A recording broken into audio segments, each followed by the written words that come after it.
嗨，我係阿啤，呢度係一個讀書俾你聽嘅 channel，有啲可能你一世都唔會睇嘅書，我睇完讀俾你聽，你聽完又再話返俾人聽，咁就搞掂晒啦。《黃帝內經·素問》第49，脈解。呢一篇係講三陰三陽經氣嘅運行，同埋六經出問題時會出現啲咩病象，所以叫做脈解，解嘅係經脈之氣嘅變化。喺醫理上講到太陽經，點解會出現腰腫同埋臀部疼痛呢？其實係因為正月屬於太陽，月見喺人。雖然正月係陽氣開始生發嘅季節，但入面嘅陰寒之氣仲係好盛。當陽氣應該旺但又唔夠旺嘅時候，就會傷到經脈，引發腰腫同埋臀部痛。有啲人會因為陽氣不足，搞到半身不遂或者跛腳，即係所謂嘅偏枯跛足。道理就係正月嘅陽氣正想融化冰雪，地氣由下向上出，但受寒冬影響，陽氣顯得好唔夠。如果呢股陽氣偏偏喺足太陽經嘅一邊虛咗，個人行路就會跛下跛下。至於頸項強硬，仲要扯住個背脊，係因為陽氣上升得太劇烈，互相爭引，影響到足太陽經脈，所以條頸先至會咁硬。講到耳鳴，係因為陽氣過盛，好似萬物向上衝咁活躍，盛陽順住經脈上逆，耳仔就響。如果陽邪亢盛到一個點，發為狂病或者癲癇，係因為陽氣全部逼晒喺上面，陰氣就留喺下面，呢種下虛上實嘅情況，就會令到神志出問題。如果有股逆氣浮到上去搞到耳聾，係因為氣分失調，陽氣入咗內裏，個人甚至會講唔到嘢。最後講到一隻病叫陰痱，即係個人啞咗，四肢癱瘓喐唔到。呢種病通常係因為房事唔節制，內耗咗腎精，搞到精氣耗散，氣血缺液。歸根究底係因為腎虛，少陰經嘅精氣傳唔到上去，結果就出現咗呢種缺液嘅重症。講到小陽經點解會發生心脅痛，係因為小陽對應9月，月見喺戌。小陽脈散布聯絡住心包，係心嘅表層。9月呢段時間陽氣差唔多散盡，陰氣開始變旺。當邪氣順住經脈行嘅時候，心同脅部就會覺得痛。至於點解病人會轉唔到身，係因為9月陰氣開始增加，萬物都進入潛藏不動嘅狀態，小陽經氣受到影響，所以個人就冇辦法靈活轉側。如果病得犀利，病人仲會好似跳跳紮咁，係因為9月草木衰敗落地，人體嘅陽氣亦都由表入裏，陰氣盛喺上面，陽氣就向下生長，活動喺對腳度，所以先會出現呢種想跳躍嘅狀態。跟住到陽明經，陽明會令人覺得灑灑震寒，即係無端端打冷震，係因為陽明旺喺5月，月見喺5。5月係陽氣去到極點而陰氣初生嘅時候，人體亦都一樣，當陰氣加喺盛陽之上，就會令人寒戰。至於對腳浮腫，兩條腿鬆晒唔聽使，係因為5月陽極陰生，下面嗰一絲陰氣向上同陽氣相爭，令到陽明經脈唔和諧，所以腳跫會腫，腿部亦都遲緩不收。如果因為水腫搞到喘氣，係因為土不制水，陰氣由下而上，停晒喺臟腑之間化唔走，變成水腫病。當水氣向上犯到肺臟，就會喘得好犀利。如果覺得胸口痛、呼吸氣短，同樣係因為水液呢類陰氣停喺臟腑，上逆到心肺所致。當病得再嚴重啲，會出現缺液，病人仲會好怕見到人或者火光，甚至聽到木頭敲擊聲都會驚到跳起。呢啲都係因為陰陽交錯、水火唔協調，先至會咁驚青。有啲病人會想閂埋門窗一個人住，係因為陰陽相爭嘅時候，邪氣並入陽經，令陽氣過盛。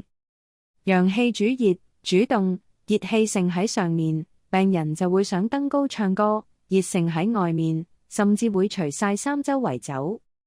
最後，如果邪氣侵入咗宣脈，上逆到陽明經嘅細小絡脈，就會頭痛、鼻塞。如果係逆流去到太陰脾經，就會出現腹部腫脹。太陰經脈之所以會出現腹脹，係因為太陰屬於陰中之至陰，對應住11月，月見喺子。呢個時間係陰氣最盛嘅日子，萬物都閉藏喺入面，人體嘅氣都係一樣。當陰邪順住經脈入到腹部，就會引發腹部腫脹嘅症狀。有啲人會覺得有一股氣向上衝，去到心口位變做嗳氣，即係打思噎。呢種情況係因為陰邪太盛，順住脾經向上行到去陽明胃經，而足陽明胃經嘅經別係上通於心嘅，心主嗳氣，所以話陰邪一上到去心位，就會令人打思噎。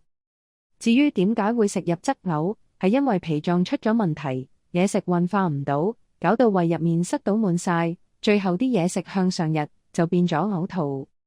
另外，有啲病人會發覺，只要大便通咗或者失氣，即係放咗屁，成個人就會舒服晒，覺得病減輕咗。呢個道理同12月嘅時令一樣，雖然呢個時候陰氣盛到極點，但已經開始下衰，陽氣正喺度初生。人體都係咁樣，腹入面嘅陰邪只要揾到出口向下行，原本腹脹同打思噎嘅症狀就會鬆返晒，感覺就好似好返好多咁。講到小陰經點解會發生腰痛，係因為足小陰對應10月，月見喺身。10月呢段時間陰氣啱啱初生，萬物開始感受到肅殺之氣，陽氣被壓抑住。由於腰係腎之府，所以小陰經氣一受影響，腰痛嘅症狀就出晒嚟。有啲病人會出現嘔吐咳，甚至上氣喘息，係因為陰氣盛喺下面，搞到陽氣喺上面浮浮下，無依無靠。加上小陰經嘅經脈係由腎出發，向上貫穿肝膈入到肺入面，所以氣一逆就會又嘔又咳又喘。如果覺得身體衰弱，企唔得耐，或者坐得耐，一企翻身就眼花繚亂，睇嘢唔清，係因為7月秋氣啱啱到，微霜初降，陰陽交替仲未定局。萬物因為感受到肅殺之氣而衰退，人體嘅陰陽之氣亦都一樣被衰奪，所以先至會企唔穩，睇嘢模糊。至於點解會小氣善怒，係因為秋天陽氣下降，原本負責調節嘅小陽經陽氣出唔到去，屈埋喺入面，搞到肝氣結聚，疏泄唔到，個人就控制唔住脾氣。呢種怒火一燒起上嚟，令氣血逆亂，就叫做煎厥。有啲人會莫名恐懼不安，好似隨時會俾人捉咁，係因為秋天陰氣始生，萬物仲未完全衰敗，人體應知出現陰陽交爭，邪氣順住經脈入腎，所以先至會咁驚。如果厭惡嘢食嘅氣味，係因為腎火唔夠，冇辦法溫養脾胃，胃氣一虛，消化功能冇晒，自然就唔想食嘢。如果見到面色發黑，好似泥土咁，係因為秋天肅殺之氣耗散咗內臟精華，精氣被奪，腎氣虛弱嘅表現。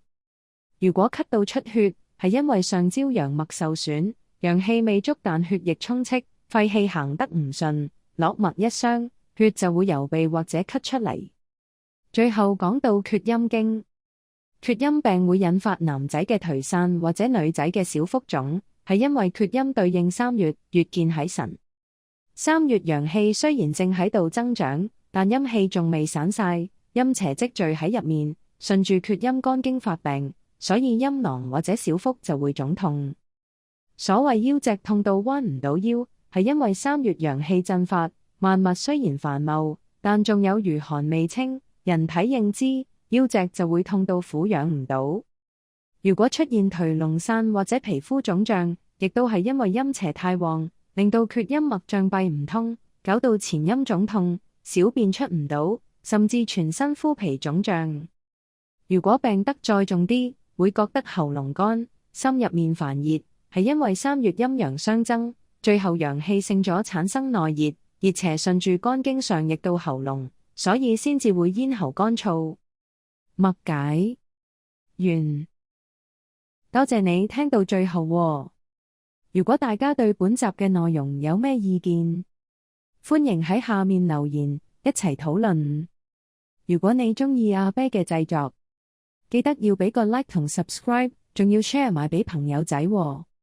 唔該晒你啊！我哋每逢星期三、星期六有新片，我哋有緣再見。